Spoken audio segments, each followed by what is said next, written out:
Di ba? Either ibinulsa or ginamit sa iba. Kung naibulsa, masama. Ninaka mo na di ba? Ngayon, kung ginamit sa iba, technical malversation yun. Would you agree with me, Attorney? Kung hindi po nila maipapaliwanag ng maayos ito, definitely there will be a ground for impeachment. Come again, sir? Attorney Pua. Yes, Yeah. Mr. Chair. Would it be correct that you stated in the previous hearing na only the Vice President and the SDO know where the confidential funds went? Based on the documents, Your Honor, I would assume so. Did you state that? What I was asked, Mr. Chair, I was asked, Your Honor, I think by Representative Castro, if I knew anything about it. And I said na sa totoo, wala po talaga akong kinalaman sa management or operation ng confidential funds. So if I remember correctly, the transcripts would probably bear me out. Tinanong niya, kung hindi ikaw sino? So I said, I would assume the signatories, Your Honor, of the certifications and of the other documents. And she asked me who, so I said the SDO and probably the head of agency. So yung sagot po ninyo, it's a presumption. Well, Your Honor, kasi hindi ko po alam kung saan. Because you answered the question under oath. Yes, Your And Honor. therefore, you stated the name of the Vice President and the Special Disbursing Officer. That they're the only ones who know where the confidential funds went.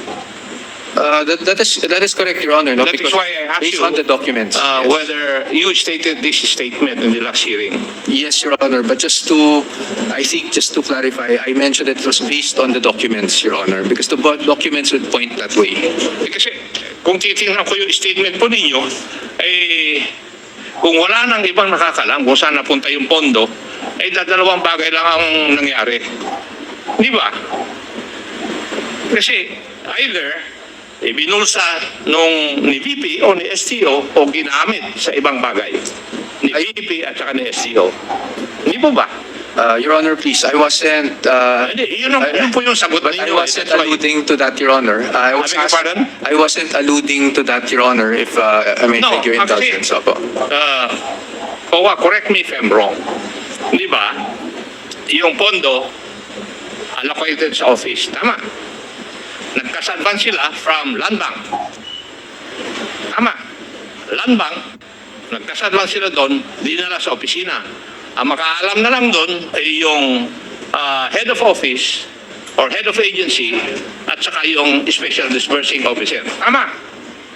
Di ba ba? At yung special disbursing officer, yun yung mag-allocate kung saan pupunta yung gagastusin yung pondo. Di po ba? Sagutin niyo ako, Kowa. Do you agree with me? Yes. Pakisabi sa mic para marinig ko lahat. With your permission, Your Honor, yes po, Your Honor. Yes. And therefore, kung yung liquidation or clearing process ay hindi totoo at bogus, ibig sabihin nagamit yung pera sa ibang bagay. Would you agree with me, Kowa?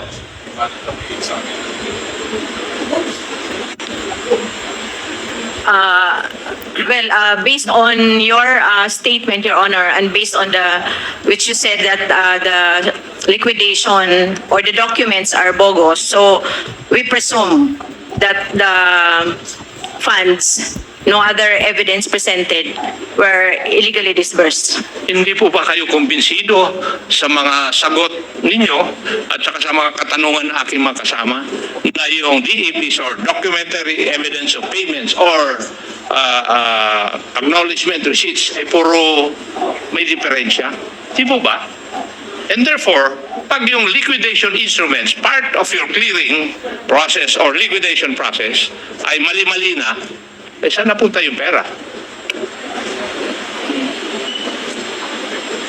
Tell me. Dalawang bagay lang po. Kasi dami ko na naimbestigan na ganito nung nasa polis ako saka sa PCINP.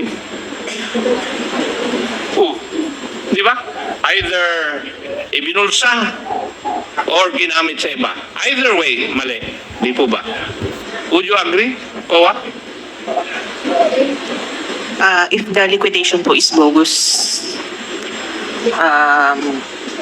Kasi hindi naman napunta dun sa totoo eh. Dun sa clearing instruments na binigay. Di ba? Kung naibulsa, masama. Dinaka mo na eh, di ba? Ngayon, kung ginamit sa iba, technical malversation yun. Would you agree with me, attorney? that is assuming it was not used as confidential expense. Eh, mali na nga yung clearing instrument sa liquidation process eh. Yung mali yung pag-clear at saka pag-liquidate, what is your conclusion? That the funds were not used as confidential. Supposed to be used. As As it is supposed to be It's used. supposed to be used. Yes. That is the logical conclusion. Hindi po ba? Would you agree with me, Madam Attorney? Personal opinion, yes, Mr. Chair. Ha? Personal opinion po, Mr. Chair, yes, I would have to agree. Ewan ko. Pero kasi sa dami na naimbestigahan ko, gano'n ang nakikita ko eh. Kayo naman, ang tagal nyo na sa COA, hindi nyo pa rin nakikita yon.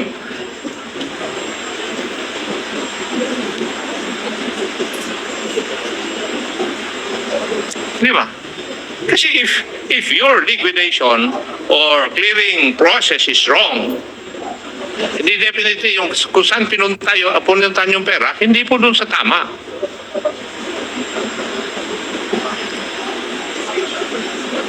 Could you give me an instance na mali yung liquidation process, tama yung pinuntahan ng pera?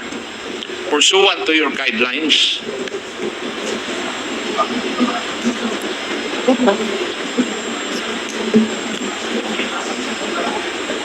Yun nga po, Mr. Chair, personal opinion,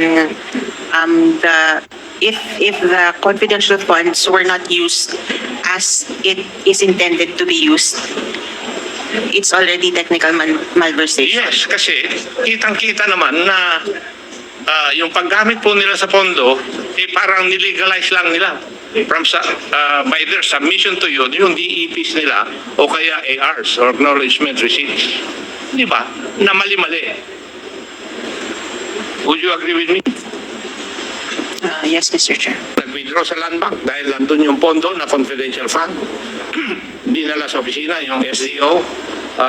Hindi ko alam. Kaya nga hinahanap namin yung SDO para tanuhin namin kung saan napunta eh. Paano niya inallocate yung pondo eh. But as it is, yung liquidation instruments ay mali-mali po eh. Kaya sigurado ako, hindi napunta sa tama rin yung pondo. Now, Mr. Chair, I would just like to repeat what I've said a while ago na everything na tinanongan ng aking mga kasamahan tungkol sa documentary evidence of payments or acknowledgement receipts ay karamihan po ay hindi po totoo. And therefore, if hindi po totoo, hindi natin malalaman kung saan talaga napunta yung pondo, yung confidential fund, until and unless we would be able to grill yung dalawang SDOs, the SDO of the Office of the Vice President and the SDO of the Department of Education. So, we can only surmise, Mr. Chair, na yung pondo, dalawa lang ang pupuntahan nun eh. Kagaya ng sabi ko, sa bulsa or nagamit po sa ibang bagay. Both, hindi po tama. Kung hindi po nila maipapaliwanag ng maayos ito, definitely there will be a ground for impeachment.